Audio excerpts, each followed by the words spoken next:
हर एहसास पर हावी थी। उसे रह रहकर वो सूखी रोटी याद आ रही थी जो उसने फेंकी थी। वो सोचने लगी कि काश मैं वो टुकड़ा ही उठा लेती। शाम होने लगी थी और शर्त ये थी कि 100 सिक्के कमा कर लाना है।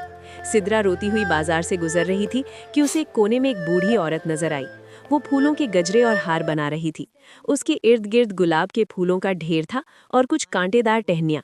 सिद्रा ने हिम्मत की और उसके पास जाकर लरसती हुई आवाज़ में कहा कि अम्मा, मैं बहुत मजबूर हूँ, मुझे कुछ काम दे दो। मुझे सिर्फ 100 सिक्का चाहिए, वरना मेरा बाप मुझे घर नहीं घुसने देगा। बूढ़ी औरत ने सिद्रा के नाजुक और साफ शफ़ाफ हाथ देखे और कहा कि बेटी, तुम शरीफ घराने की लगती हो, मेहनत कर पाओगी। मेरे पास बहुत काम है और मेरी नज़र कमज़ोर है।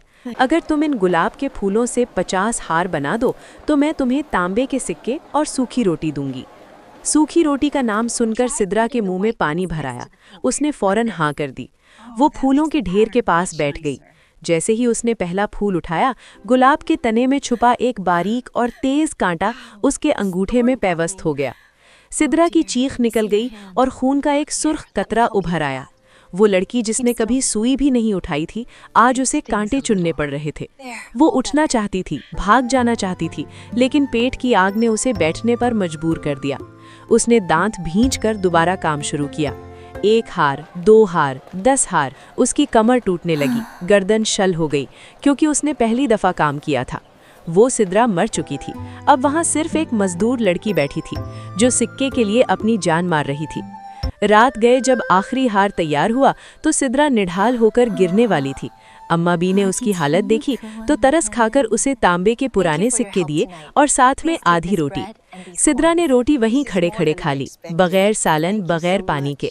उसे वो रोटी दुनिया के हर पुलाव और कोरमे से ज्यादा मजेदार लगी। और वो सिक्के उसने उसे अपनी मुट्ठी में ऐसे भींच लिए जैसे वो कोहिनूर हीरा हो। आधी रात गुजर चुकी थी। शहजादी सिद्रा लड़खड़ाते कदमों से महल के दरवाजे पर पहुंची। पहरेदारों ने उसे बमुश्किल पहचाना। उसे सीधा बादशाह के खास कमरे में ले जाया गया। सुल्तान सिकंदर अभी तक जाग रहे थे। उनके सामने शाही दस्तरखान लगा था। उसने खामोशी से अपना बंद हाथ बादशाह के सामने मेज पर रखा और मुट्ठी खोल दी।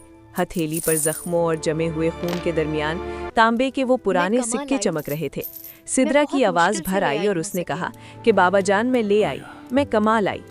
बादशाह ने गहरी नज़रों से सिक्का देखा। फिर उन्होंने जानबूझकर वही किया जो सिद्रा ने सुबह किया था। बादशाह ने सिक्का उठाया और उसे हकारत से देखते हुए खिड़की से बाहर अंधेरे में फेंकने के लिए हाथ फिजा में बुलंद किया। आगे बढ़ी और बादशाह का हाथ दोनों हाथों से जकड़ लिया। वो चीख पड़ी कि नहीं, नहीं बाबा, खुदा के लिए नहीं, इसे मत फेंकिए। आप